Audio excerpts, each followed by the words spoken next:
Bonjour très chers compatriotes. Lelo toujours kulubela le Camboya, République démocratique du Congo.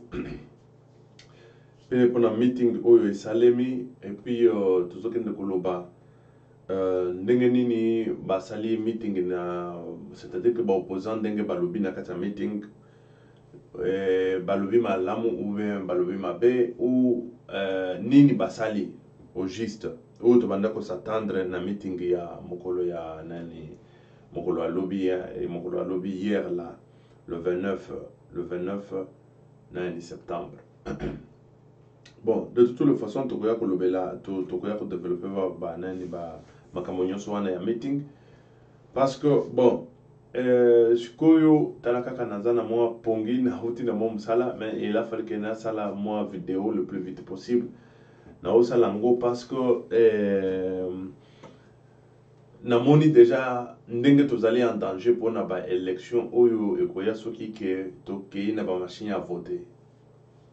Soki tokei na ba machine à voter, je vous dis que wana eza élection te et wana topesa ngo kombo mususu. Topesa ngo kombo mususu. Nazo kopesa bino exemple ezali que bon na silikité c'est normal parce que ba makambo ya ba internet ba mususu ba yebi yango malamu mingi ba mususu nano ba yebi yango malamu mingi te. Mais awa tozokende kopesa bino tout d'abord exemple wana nazolobela makambo ya machine à voter na Kinshasa, pas seulement na Kinshasa, même na ba intérieur ya nani wana bazokende na ba machine à voter. Mais siko tozolobela situation nano eza wana poto,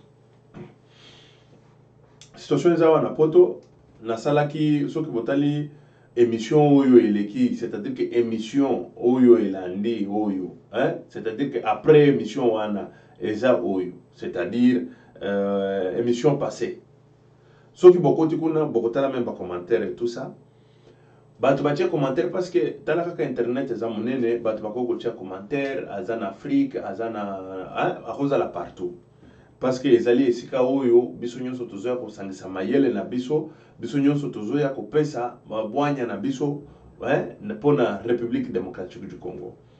Parfois na tiaki titre tana titre et puis na lobby boy na lobaki clairement na lobby ezali soki bolandi kuna na se bokomona nani lien moko ezali wana na poto awo tozoloba na poto et puis na koyebisa bino pourquoi eza na poto lien moko boye eza na se wana soki okliquer wana nde okomona information.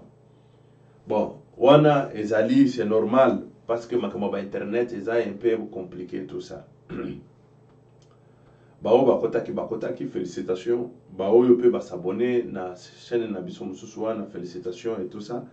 Mais eloko ezokende ko kamusanga ezake vidéo etalemi moi mingi, c'est-à-dire bato belé ba moni comme si tokosaki bango, mais oyo ba pesaki commentaire na bango te tozoloba bao ba pesi commentaire na bango te ba mususu ba moni kaka mais ya lobaki ke eza analyse ya nani analyse ya discours, mais comment azotinda biso tokende soki wapi na lien moko boye tout ça ba mususu baza même na talaka ka baleki na bango problème ezate. Mais le grand problème est que je vite compris ba mususu bazo finga ba mususu ba commentaire ezaka wana na tiki yango. Tu vois quelqu'un vous parle un bon français, là je vous dis il vous parle, il vous écrit un très bon français asangisi sikoyo na espagnol ache, parce que tant mutazolo ba espagnol cela veut dire que azali intellectuel ya Congo te, azali intellectuel oyo azana kati diaspora abima et puis azana poto tant zolo ba espagnol, c'est-à-dire espagnol le ba makate en Afrique mais na ba pays nyonso Afrique wana espagnol le ba makate ezana pays moko 10,000 ndelo ba espagnol. Maintenant ozomona mutazolo ba espagnol, c'est-à-dire que d'office mo azalaka na poto ezaneti okuti mutu moko boye azolo ba italiano directement ko yebo azama na poto, parce que italien na Afrique wana azolo alobeli yango wapi, ou bien ozoka mutu mususu azolo ba nani azolo ba Deutsch ou bien allemand oloba directement que azama na poto azolo ba allemand azama na poto na allemand atangeli yango wapi na Afrique. Bon c'est vrai que ba exception confirme la règle, okuta bana mususu bazaka na kini wana ma tangi espagnol na ndenge moko mususu atangi pe nani atangi pe nini allemand na ndenge atembe. mais c'est normal ngana sina mona bongo pe mais c'est normal eza nango nani mais siko problème eza wana eza ke tant ozokende koyoka mutu afandi na poto tolobi ke lien eza wana oko cliquer tout ça soki amoni lien te akoloba non namoni lien te et tout ça directement bande ko finga yo abandi o ozokosa biso machin et tout ça azoloba na espagnol et puis asangisi na français azokoma français correctement déjà niveau na yezo la kesake azana niveau moko ya likolo niveau moko ya likolo et puis na kati ya diaspora libanda na poto internet nazo condamné yete internet est tellement monene bon c'est ça aussi peut-être que lien eza na se na commentaire wana na lobaki yango akota anen mais azokota te abandi kofika ke na kosi abandi kofika ke na zokosa biso boyna boyna na ko comprendre déjà que wana azamutu azana poto afandi na poto français ndenge azokoma emonani ke mutu oyo atangi pe azokoma pe na espagnol c'est-à-dire que mutu oyo aza libanda ya nani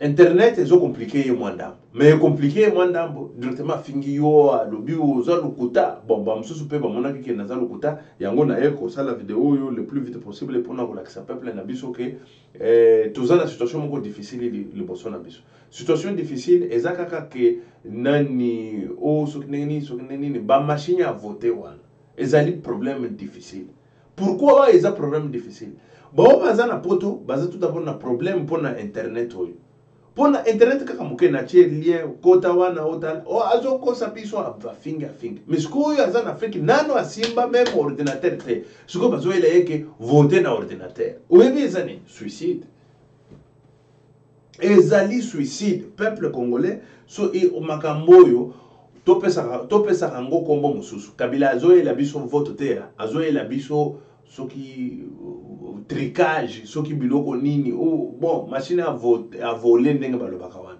azoyela biso voler tolo azoyela biso voler nakamwe bon mutu wango peut-être que c'est vrai bon bato ebele bamonaki balien wana te même awa nakozwa lien wana nakotia yango lisusu soki botali na se ya video c'est-à-dire que na bacommentaire soki omoni Congo Hero soki atie cliquer awa nde ba information ezali lien c'est-à-dire que o cliquer na lien wana nde okomona ba info yango wana na banda koloba mais bato na éviter soki nazo s'expliquer bien bato bazokanga bato baza na difficulté kokota sikango bamususu bafingi pe na kofinga na mafingi wana na tiki yango et puis na français tu sens que baza bato batangi mais bazoko kate makambo internet oyo yake ozosala effort yo pe de façon que bo se communiquer parce que ezali esika biso nyonso topesaka mayele tozoloba biso nyonso topesaka mayele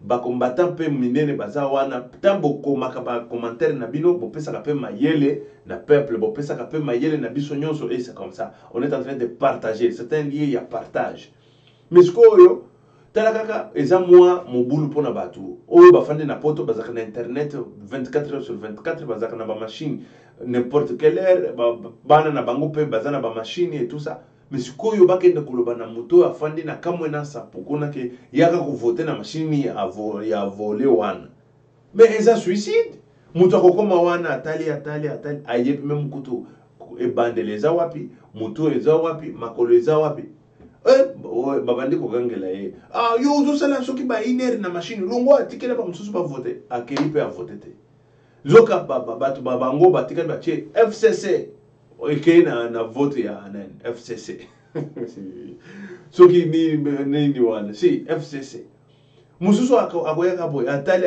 azoyeba mutuna makolo te azotala azoloba o television o biloko nini azotala boy o television o biloko nini nandenga kokenda mutu même moko nazoyebisa bino mutu même moko te na ba village wana akovote na ba machine yango tozokende koloba même biso kaka na poto awo boyoka ke lien na tiaki kaka moko wa epesi nano problème epesi poto mais siko yebisanga que ba candidat député national bazali 15,000 siko banda koluka candidat na yo 15,000 candidat na kati ya écran wana okozole ye wapi okozoela ye wapi. Ah, Zam. Siko biso na poto toza na problème boy. Mais siko yo na village wana. Siko candidat na ye baza 15,000 candidats. Kuna akozwa ye candidat akozwela ye wapi na machine wana. Akozwela ye wapi. Nano ayebi machine yango te. Ayebi ndenge fonctionnaka te. Siko akomi wana o luka siko député na yo na parmi ba 15,000.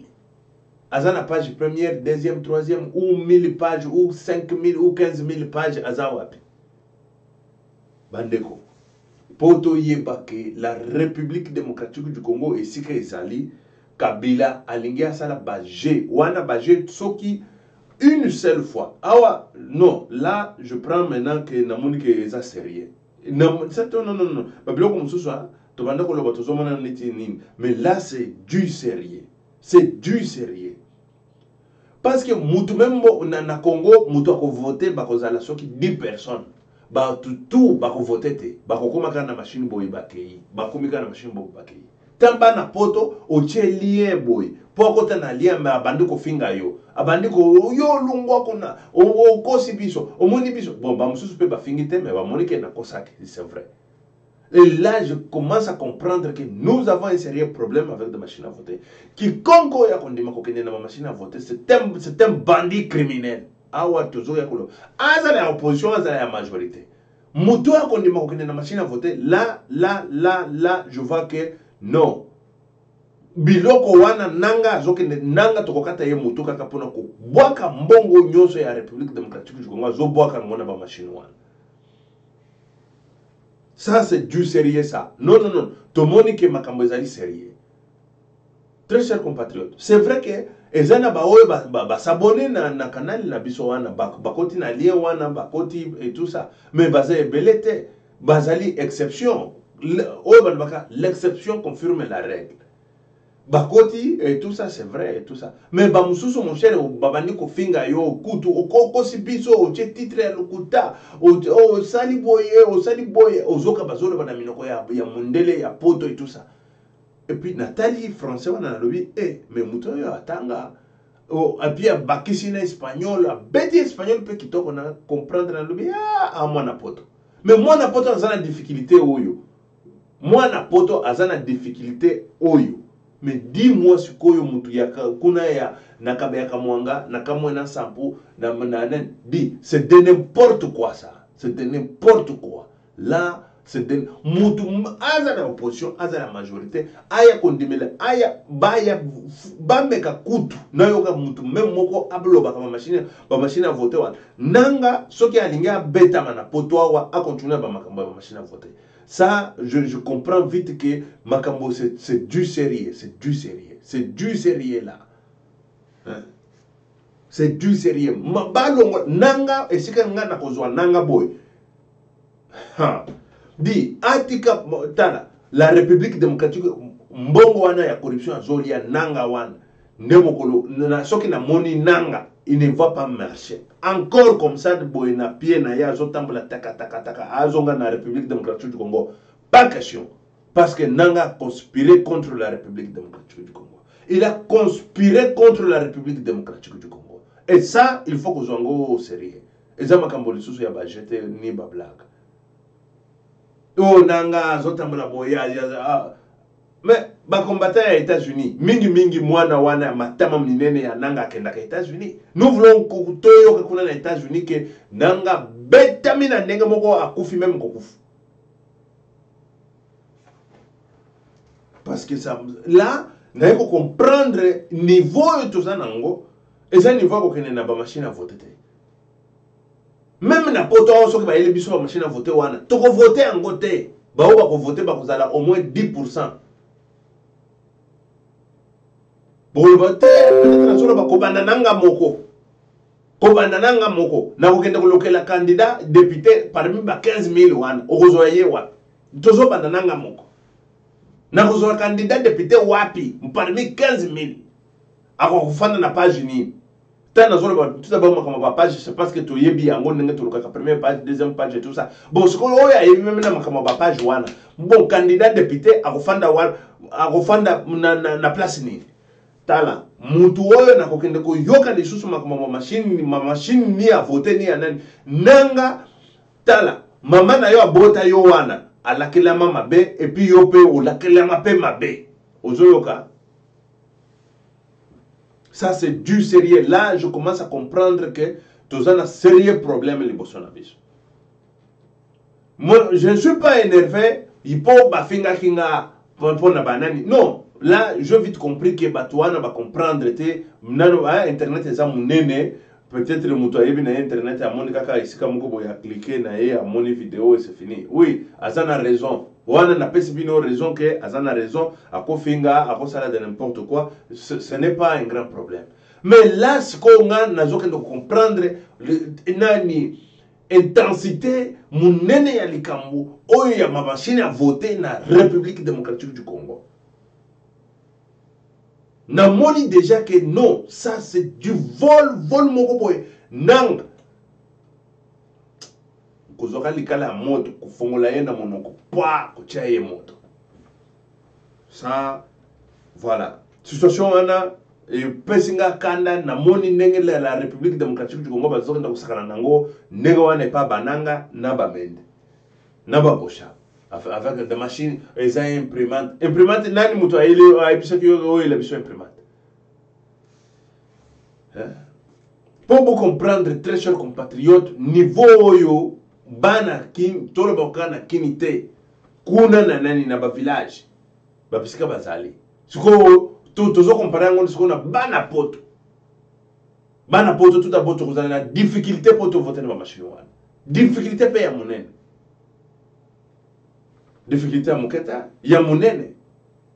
Hein? Et ça, c'est notre république qu'on est en train de jouer avec, comme ça, par des individus, des bandits, des criminels. Et puis, tout le monde dit, on a une élection. Quelle élection? Pas question.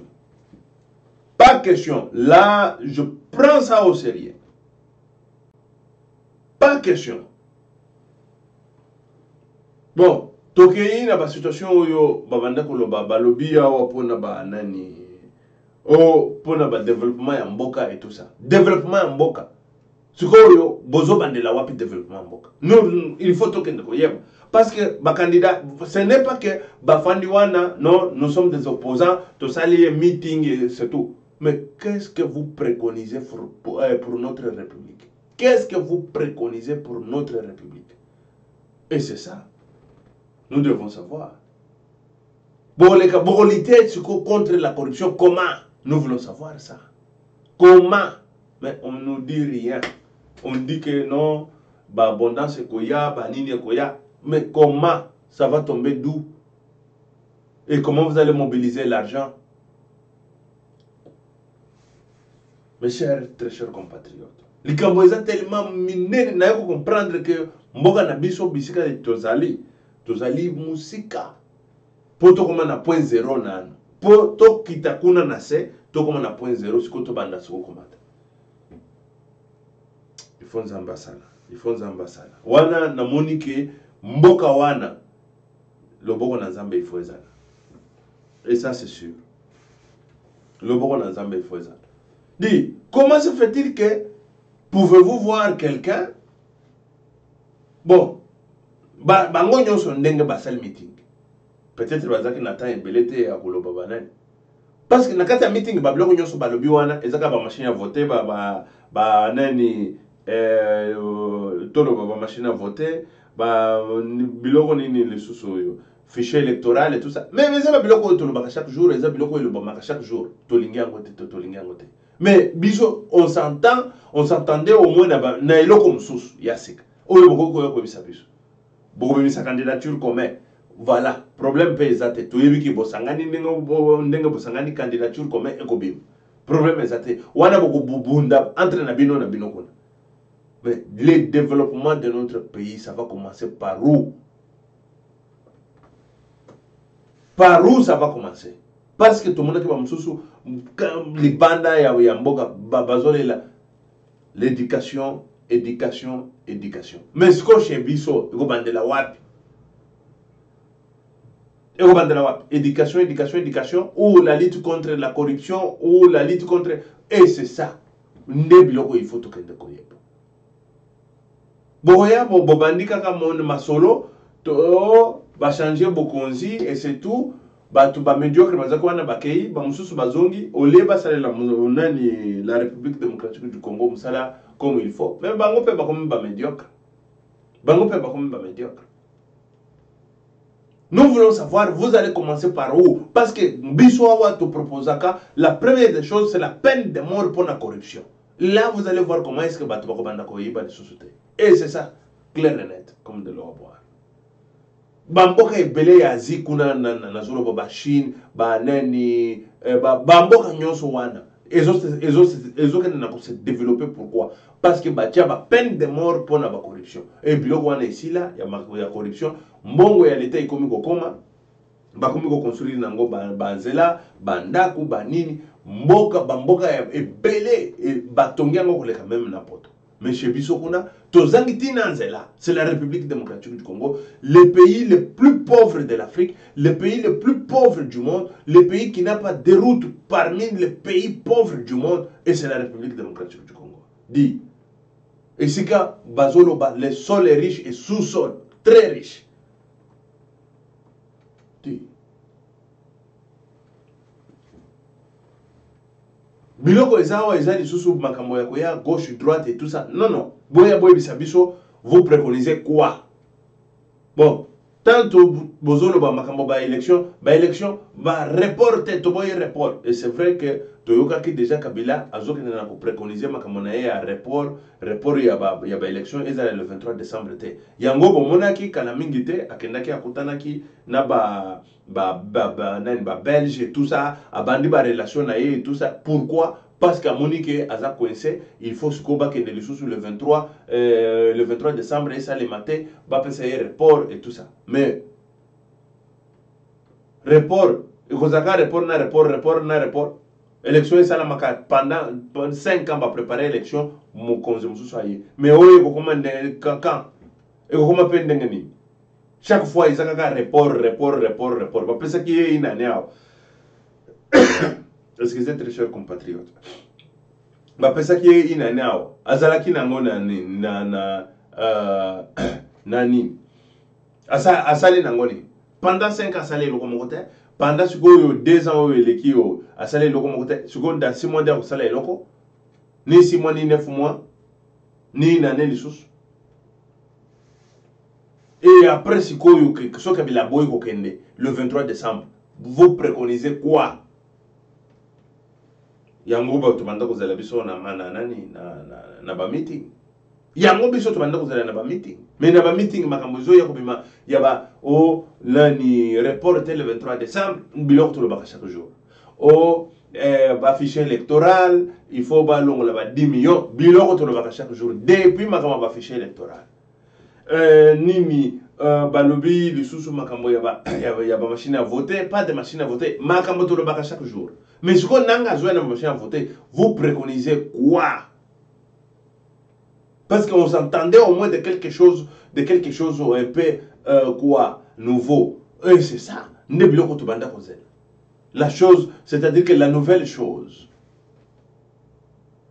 La nouvelle chose, et vous allez ce qui est le 23 décembre, organiser dans la rue, nous tous, nous sommes dans la rue, Bozaraka préparé pour tout ça, le soulèvement populaire, il faut commencer déjà à préparer le peuple, il faut commencer déjà à préparer les jeunes. Les jeunes déjà, parce que le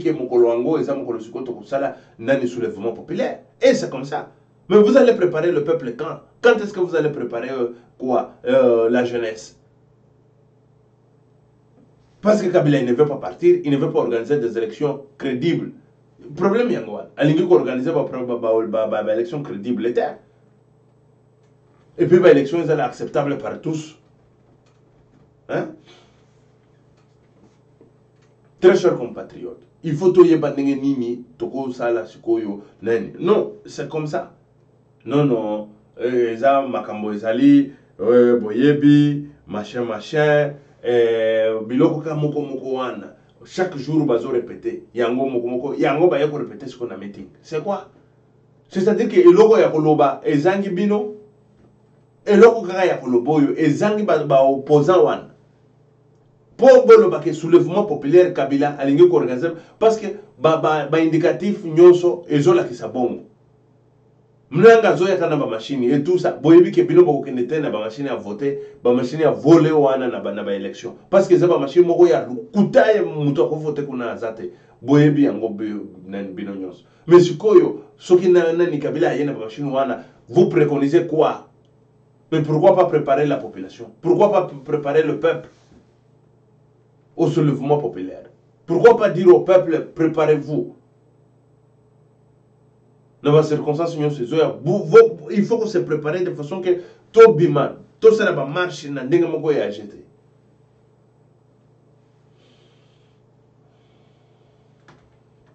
Très chers compatriotes, la République nous appartient. Exemple, ba individu moko boye bazoya po batiaka na bango poto na kata République démocratique du Congo bazoka ndeko benga ngo élection. Wana eza élection te. Eza élection te. Eza élection te. Pourquoi bisanga même oyebi machine ndenge nini? Yo oyebi ke 15 000 députés. Yo ya yo député ko ndeko lokela yo wapi? Les biloko déjà préparé, biloko moko ya lokuta, biloko moko ya nani nomination au bisoto benga. Wana ezali nomination. Bazo se nommé bango moko Shadari yo comme président, oyo comme député, oyo comme sokini sokinani. Déjà ba liste na bango si bima, ba ba si ba voter ba, c'est-à-dire que ba voter bango déjà et pas Kabila nandako. Tozo kende ku au fongola misu na ba opposant na batu nyonso. Il faut qu'on bande préparer déjà peuple pour le soulèvement populaire. Il faut qu'on bande déjà bozo ça va meeting bozo le belo comme côté. Et après tout bande côté la seconde de CLC loba CLC bima et tout ça. Ceux qui CLC bima qui était la fois passée qui nan no ya linga ka bimisa bato ba ko ki ko nan ko kimisa ka be. Na ba opposant na biso nyonso. Nan motute. Yango tozo ya koloba il faut que vous ayez déjà misonga deux mena ko banda ko préparer peuple na biso deux mena de façon que peuple abima marche to benga na Kabila ko benga et c'est comme ça likama mususu ko sala eza te et puis boyebi ke ba élection ko zala même kutu te ba élection le 23 décembre les ate il faut ko benga na siko pour Kabila na makasi allons et c'est ça yango to sana ngolelo ezaya ke ko préparer peuple pour to benga na Kabila to benga na munani Kanambe wana na batu na ye ba Jeannette Kanambe ba Zoé Kanambe ba o bazoyi ba biso mbongo matin midi soir bazoyi ba biso bambo makambo wana il faut éviter il faut essayer. OK, merci très chers compatriotes yango tozo lo bawa soki botali na ba commentaire wana beaucoup ta lien moko boye Congo Héros assez à publier Congo, c'est-à-dire que ezali site ezali canal na biso yasika et babisika oyo tozotia ba image et puis awa talakaka tozoaki ba attaque awa tozo ko répéter bo s'abonner, c'est-à-dire que soki okoti na nani na lien wana okomona ba information ezakuna ba makambo nyonso ezakuna et puis o s'abonner kuna de façon que ba information ekomelaka yo wana nazolo ba lien ezali na ba commentaire soki otalitele ba commentaire okomona lien moko eza wana ya Congo Héros tokomi cliquer awa ba information ezali soki otali omoni ndenge wana okomona lien et puis tokomi cliquer awa ba information ba vraie information ezali o cliquer et après okomona vidéo fongwami okotala ba information nyonso olingi et après on s'abonner il faut qu'on s'abonner na canal mususu de façon que tout ebandengni ni tokopesa peuple tout ça la musala na biso topesa peuple tout ça la paix peuple et puis topesa paix peuple nani ba information oyo ezoleka na kati ya République démocratique du Congo na mboka na ye mboka nanga mboka ya biso nyonso mboka ya biso nyonso parce que il faut yebaka makambo ezoleka na mboka na yo soki ozoyeba te eza moi passe même ya ba machine à voter wana boyeba ke ba machine wana soki batia ngo boye moto akoya ko voter yango azate au moins na Kinshasa na Lubumbashi na ba grande ville wana na ba Goma okukuta ba jeune moko boy aya simisimi machine mais 80% ou non 98% tolo 98% bako voter te bako koma kana machine atali boy akei na ye akei ko sala bilanga